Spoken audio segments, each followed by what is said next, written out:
Hello, welcome to the Lunch and Chat with Leslie show. I'm your host, Leslie Parker. I do want to apologize for the technical difficulties that I had prior, but things just happen. But I do want to welcome you back to the show. Last week, I had to cancel the show, or I decided to cancel the show rather, because of the election. I thought it was very important to keep your focus on a very important time during the election. And I'm so excited. I don't know about you, but Joe Biden and Kamala Harris, they did their thing. And I'm just grateful that they did win the election. I don't know whether or not you're claiming 2021 as a victory. I know it's early, but I am. And I think this is where our mindsets need to be. We need to start really thinking positive with all that we have been through. Even during this election, it was a process. So let's keep our eye on the prize and keep our hope up. So I felt it was important to continue to work towards strengthening our community and each other. That's why the show tonight will demonstrate how leadership, along with community involvement, can make a difference for someone. So my guest tonight will provide information about mental health support services to empower you to identify your strengths and show you how therapeutic and life goals can be achieved. And this information came from their website. It's Unleashing Potential. That's the name of the organization. They also mention with their mission statement is they will discuss their mission to help participants break through the barriers and rise above their circumstances to reach their full potential. Isn't this what it's about now? We need to break through some barriers. 2 months ago, we had breakthrough, and now it's coming back again. So God is trying to tell me to stay on this breakthrough roller coaster. Okay. So my guest, I want to introduce you to my guest, but I'm going to show you some pictures of both my guests. It's Paula Bird and Tara Liggins, and they're both with Unleashing Potential. So give me 1 second. I'll share that with you.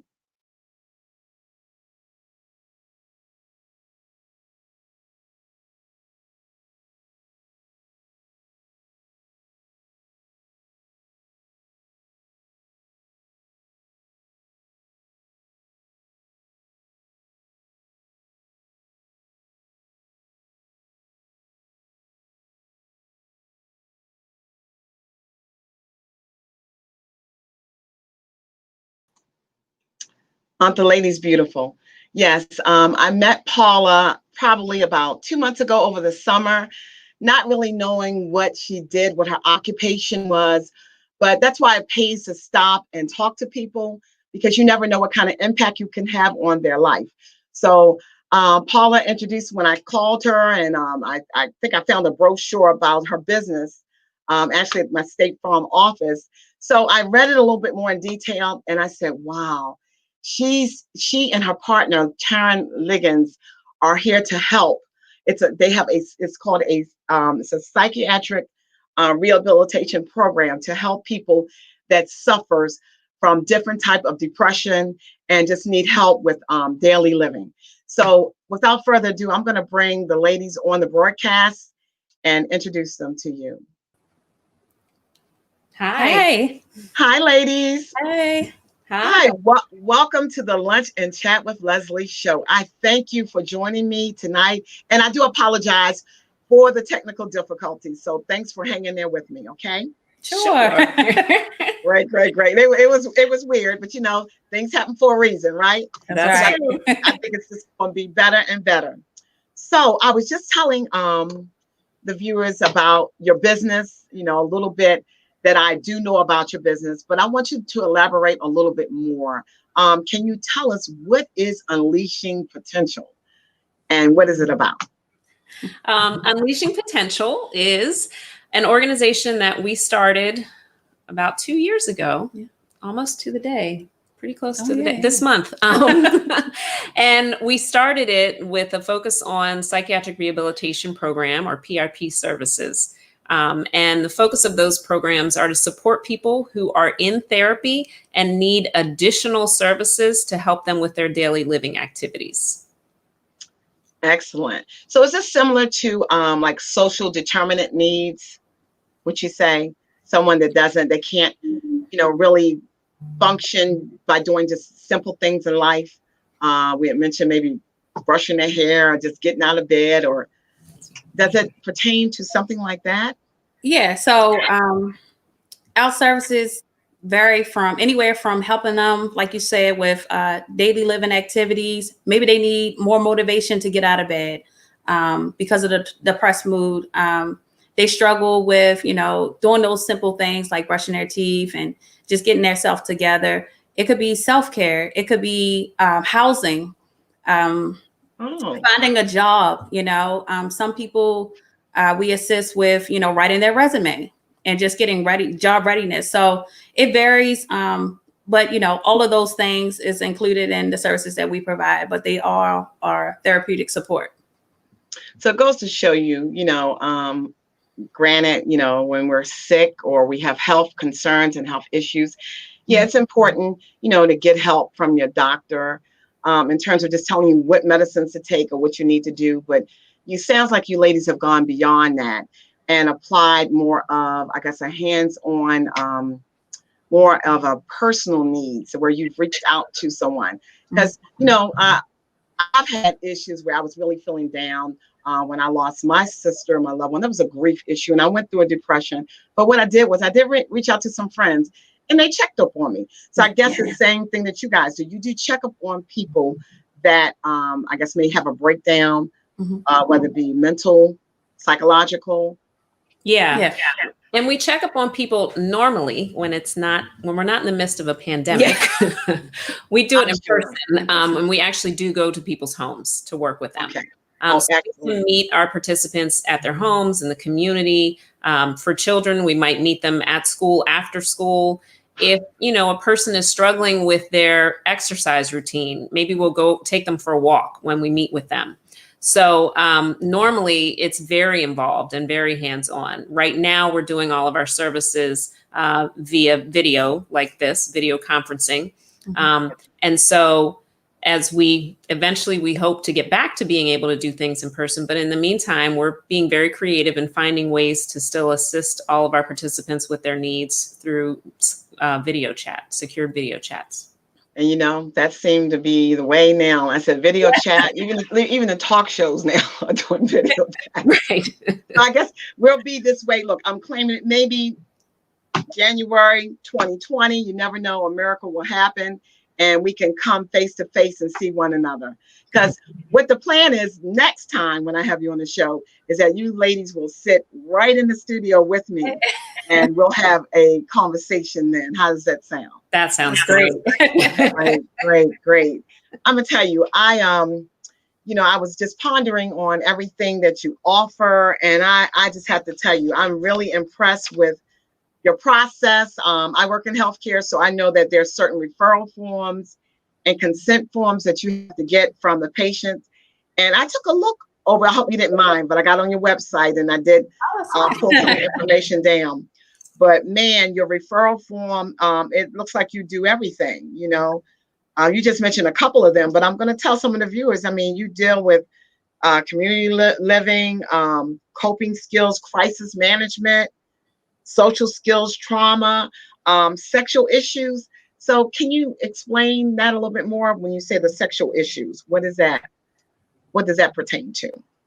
So some of our clients might have some sexual trauma that they experienced. It could be kids and adults. Sometimes it doesn't come out until they are adults. So we do deal with those issues. We deal with teenagers who are, going through puberty and they're trying to process their hormones and all of those things. So it's different levels to that as well. But we're here to support in various forms when it comes to that. Yeah. Okay. Now, what's your demographic like? Your age group that you see people, is it from like 18 to 65? What is the age group that you mainly focus on? Our demographic is actually ages 5 to 65. 5? Yeah. Wow. Okay. Yeah. Great, man. And I think it's important to note that we everything we do is very person-centered.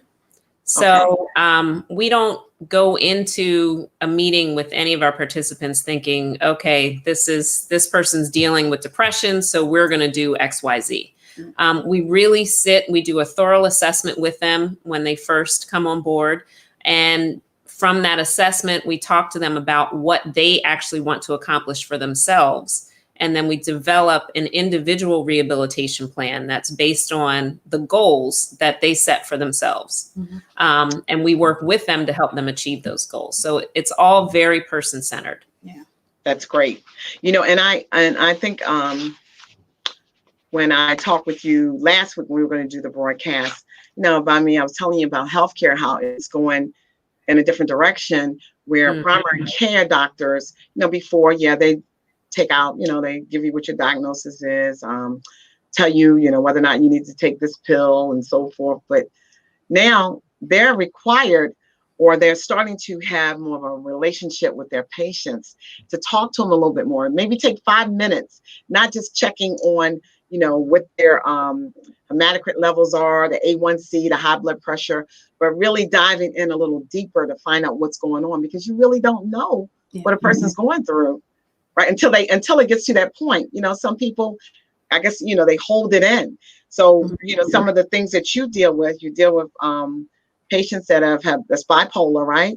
Depression, you said schizophrenic, right? So once, let's say you've done the assessment, just give me an example, someone that may be bipolar, and I know you've gotten information from the I guess the therapist. How do you collaborate with her on the best method to use, you know what I mean, to help this patient? So once we do the assessment, again, they come to us, they have to be referred by a mental health professional. So they come to us with a diagnosis. That's not something that we do as part of PRP. But once we receive the referral from the therapist, then generally we keep in touch with them to let them know when we contact the patient and when their assessment will take place. And then we usually forward them a copy of the treatment plan so that they know. And we ask them to send us a treatment plan as well. And oftentimes they'll do that with the referral so that we know what they're focusing on in therapy. What we do is to support what's happening in therapy. Right. So if in therapy, they're working on, like the therapist might say, you really need to develop more coping skills to deal with your anxiety. But the therapist may not pin down exactly what those skills look like. Or they might say, we want you to try deep breathing. But for us, what we do is then take that and practice those skills with the client. Oh, that's fantastic. So I don't know, is that thorough answer? Yeah, that's great. No, that's a very good answer. And I'm sorry, and Taryn, you were going to add? Yeah, and throughout that process, after the initial assessment, we try to collaborate with the therapist at least once monthly to make sure that the goals are being met, everything is on track, everyone is on board with the treatment for our participants, and to make sure that their goals are really being met. Like Paula said, it's really person-centered. We really try to build a strong rapport with them and let them know that we're here to support them through that process. That's great.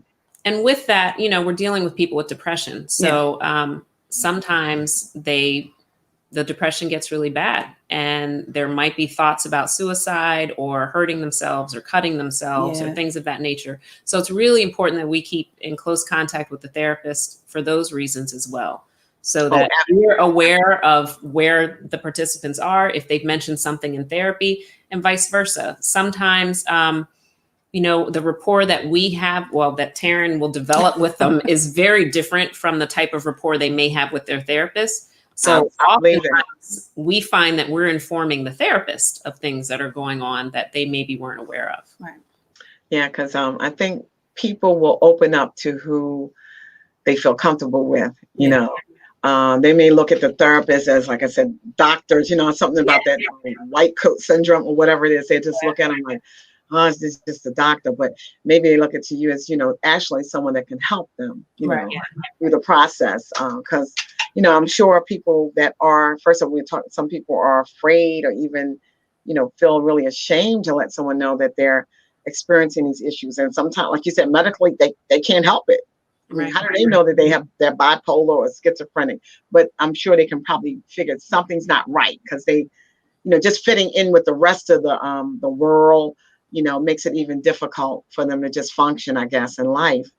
So I know I was just looking at some statistics, if you don't mind me sharing this with you. Okay. And I was just really shocked that $210.5 billion dollars rather of lost wages are due to serious mental issues. That blew my mind. That's a lot of money. And I guess when, people are having a hard time that do have mental issues, just functioning and getting up and going to work. Yeah.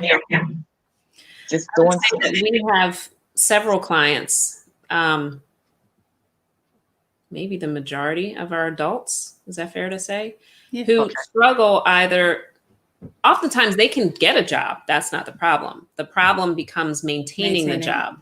Yeah. Because when they're dealing with an episode, or if it's ongoing, their depression, their bipolar issues, it causes them to be late for work. It causes them sometimes to maybe speak disrespectfully to their supervisor. And all of those things can lead them to losing their job. And then they're back out finding another job. Yeah. And so what we try to do is, a lot of times a person's goal is not just to find a job, but to find a job that meets their needs and that they can maintain. Yeah. Yes, I agree. Yeah. Because it's not, I can't imagine, someone that, I guess, you have triggers, things that can trigger them if they have, especially if they have a mental condition and working in an environment that caused that trigger to happen, and it'll just, really explode, I'm sure. But that and treatment, I have here that 80% of those treated for depression show improvement in symptoms within 4 to 6 weeks of starting treatment. So I wanted to ask you about that. So in your case, like some of the people that you've treated, how long would you say, when did you start seeing improvement with? Oh man. I know it varies, right? It does. It does vary. Oh man, it's tough. Typically I start seeing, once they feel comfortable and they see that they have support and that accountability to really work on, their goals and just kind of pushing through those coping skills, I start to see a lot of improvement. But when you're dealing with mental health, there's going to be bad days. There's going to be setbacks. Yes. And so we're prepared for those. But at the same time, that's when those coping skills really kick in, and you just kind of got to help them through that process and just assist them like, hey, look, you got this. Like, remember your coping skills. When you're feeling triggered, try those deep breathing exercises. Remember your meditations, your affirmations, all of those things will come into play at that time. So, it goes up and down, but typically, just having that accountability and just knowing that somebody is there that genuinely cares about you being better, it helps. It really does. I think too that this pandemic had set probably all of our clients back at some point. For sure. And us. I mean, it's regular people back. Like adjust. Like what do we do with this? And it's that anxiety that it creates because nobody knows what's going to happen. Nobody knows when it's going to end. Nobody knows how everything's going to play out. And then, we kind of started getting over the hump, but then it seemed like everything that happened was triggered in March. The financial impact really started hitting people like August, September. Right. Yes. And then we're moving into the election. So then there was like another layer of anxiety. Another way, right?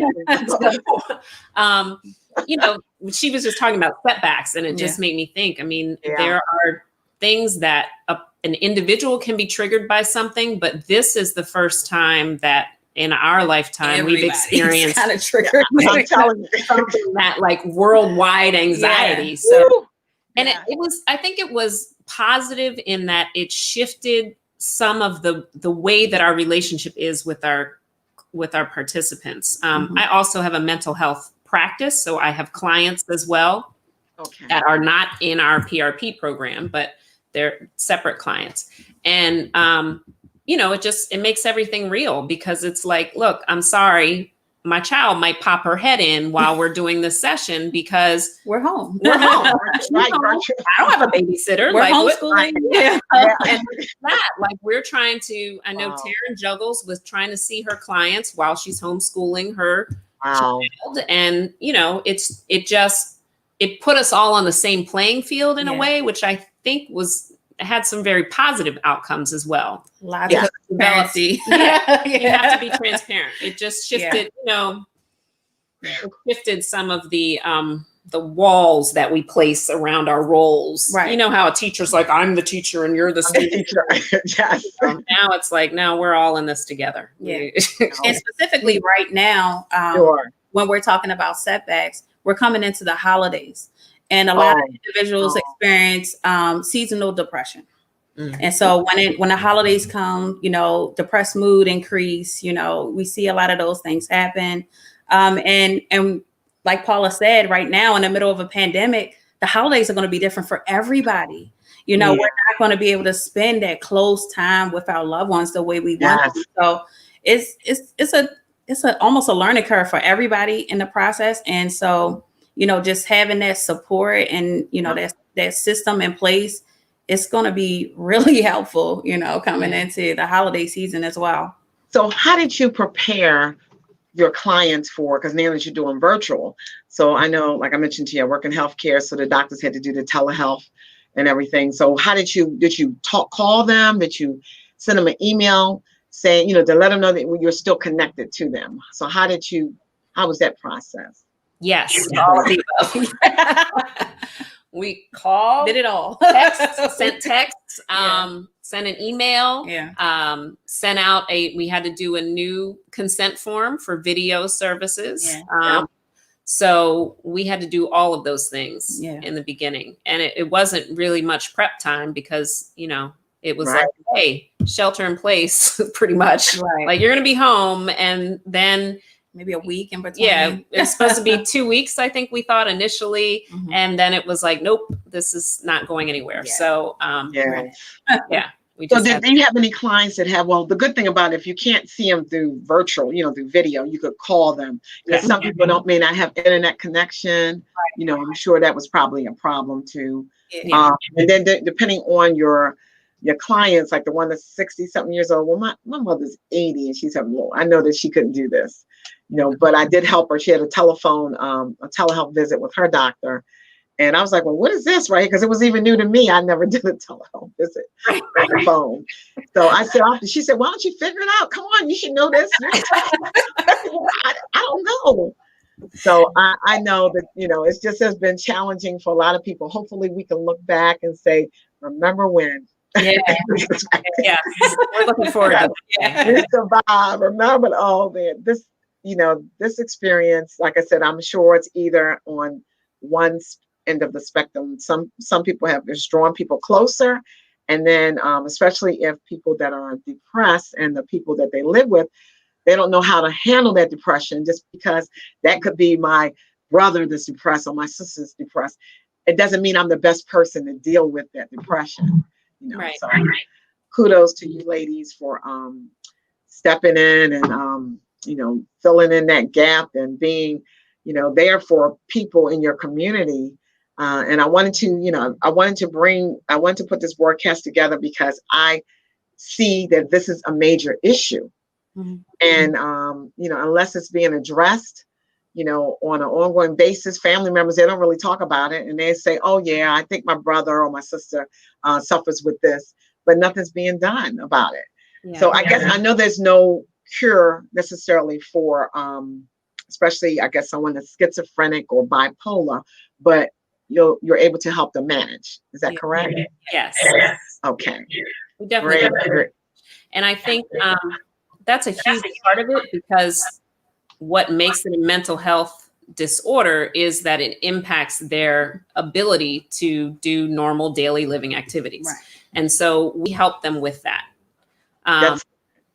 And it's an ongoing support. So of course, our goal is to help people and give them the coping skills. We want to teach them how to fish and not give them a fish, Right. so that hopefully in a certain amount of time, they really will be empowered to go out and be able to learn how to manage their mental health challenges on their own. Right. But that takes some time, and there's no particular gauge of how long that is going to take. So it could take a year for one person. It could take 3 or 4 years for somebody else. Mm-hmm. But we really work with our clients and stick with them, and we're there for them until they feel comfortable in moving on without us. Right. And very good. Some of them they just get attached. So I don't know that they're Oh, all. I'm sure.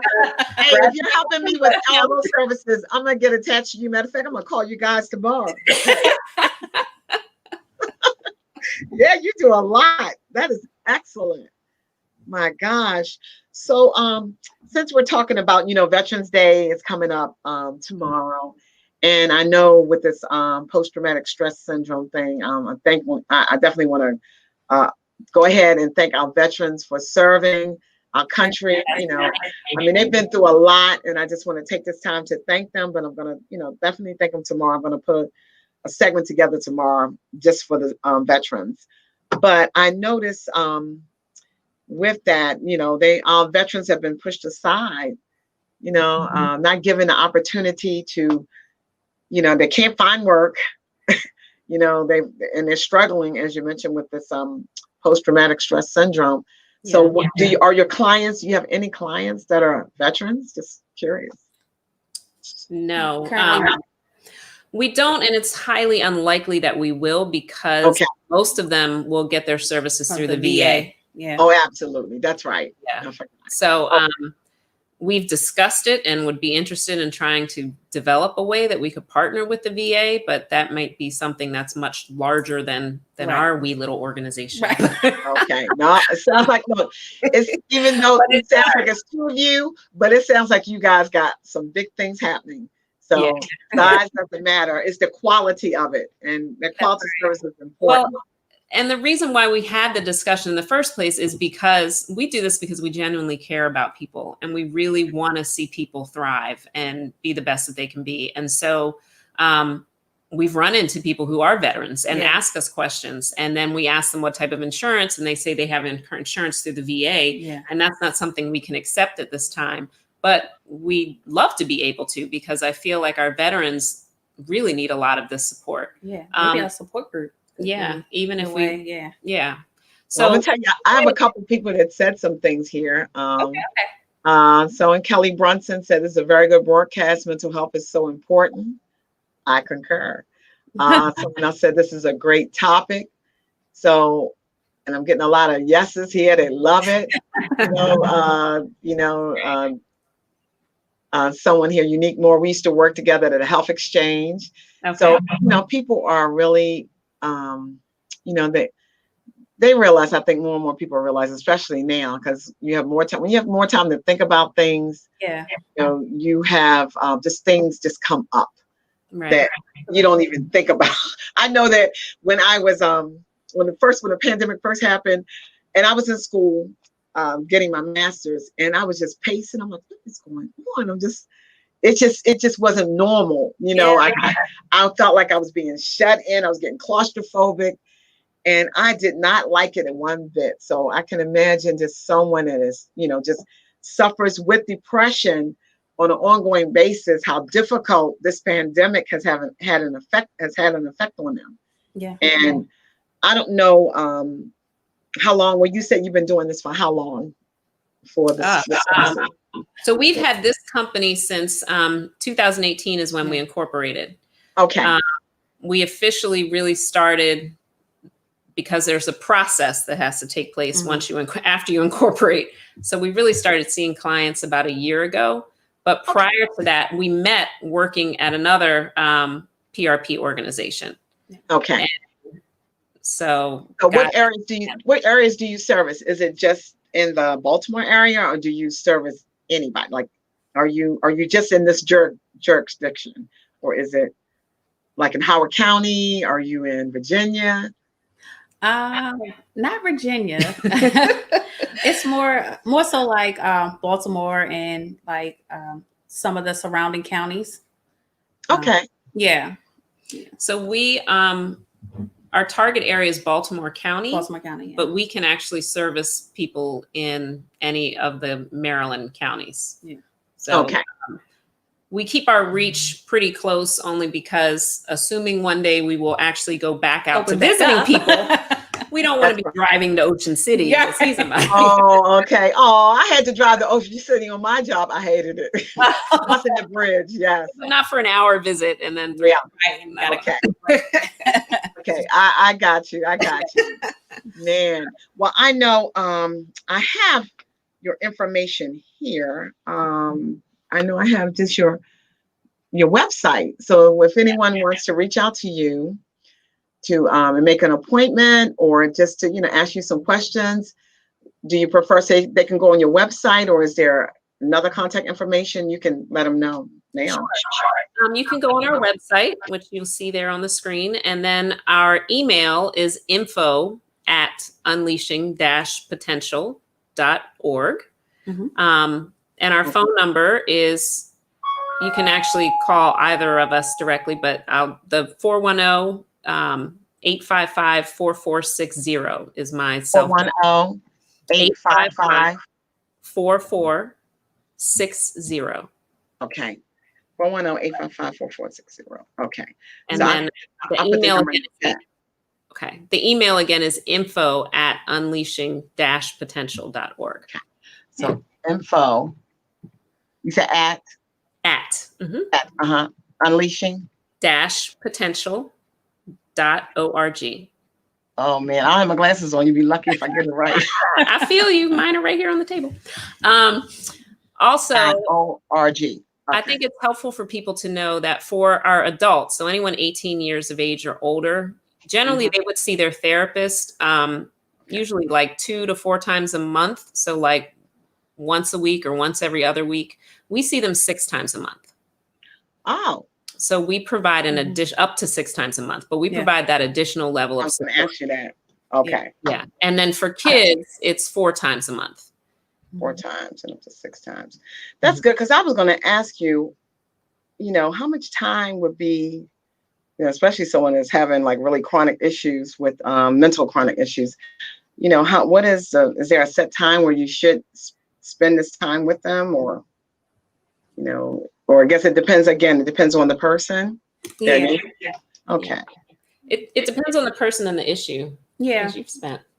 Depending if someone is in a crisis or just need that additional support, I make myself available for that. It could be an hour, it could be 2 hours. Like Paula said, for adults is typically 6 scheduled visits a month. Okay. If someone really needs that additional support, though, I'm more than willing to exceed that to make sure that they're okay. Now, you mentioned about the insurance. I think I asked you this before. So currently, right now, what kind of insurance are you accepting? PRP is actually a Medicaid-sponsored program. So the only insurance we can accept is medical assistance. Yeah. Got you. Okay. No problem. Or self-pay if people want to. If people want to self-pay, they absolutely can do that as well. Yeah. I mean, to me, I know, people spend money on anything else they want to spend money on. Right. I know if I was a parent, I had a child that had an issue, I think it just would be worth it whether or not we had, Medicaid or not. I think it's important to give them the help that they need.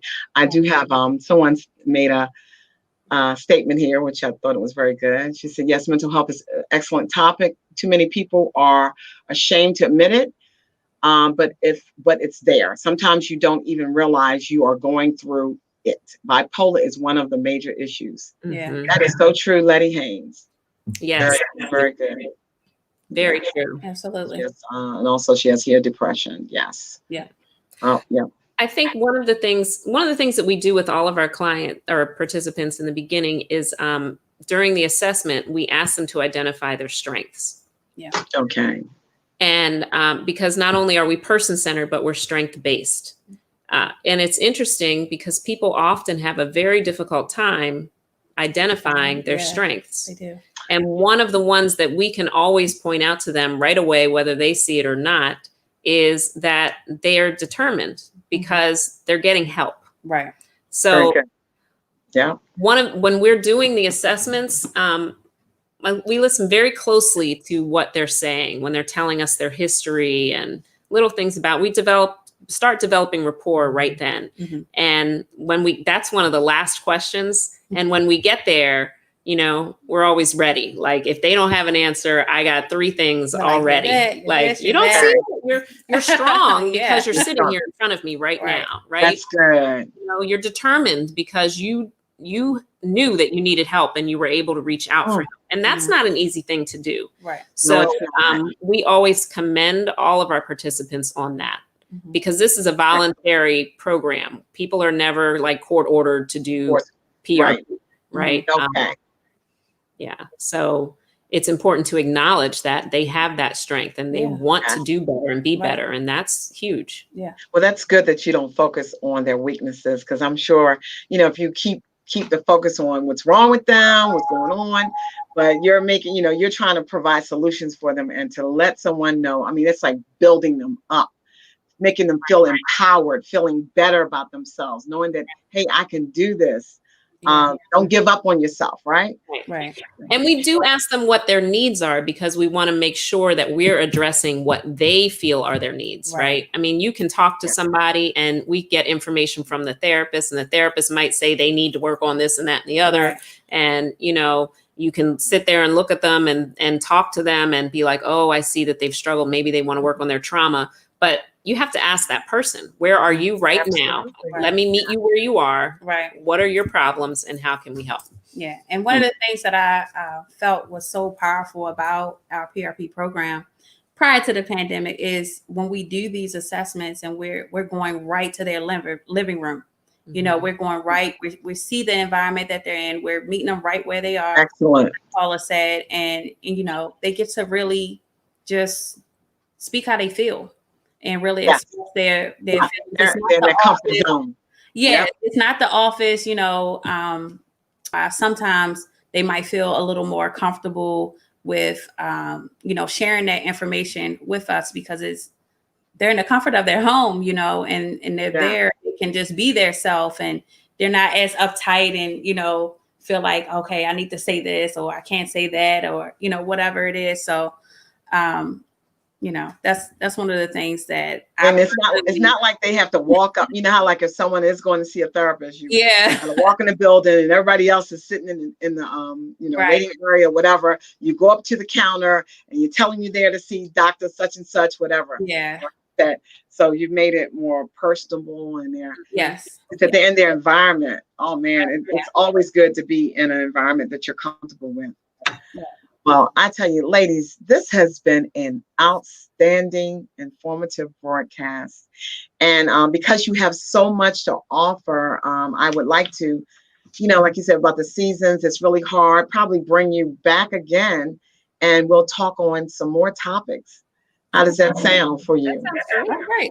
Great. I do appreciate you joining this broadcast. And I have your information here in the little chat box, so you'll see. So they have your phone number and your email address, and I'm going to put your information. We're also on social media. I meant to say that they can follow any updates or events or anything that we're doing on Instagram at _potential_LLC, or they can follow us on Facebook under Unleashing Potential LLC as well. Oh, man. Yeah. Fantastic. Well, you ladies, please come back again. And thank you so much for being my guest.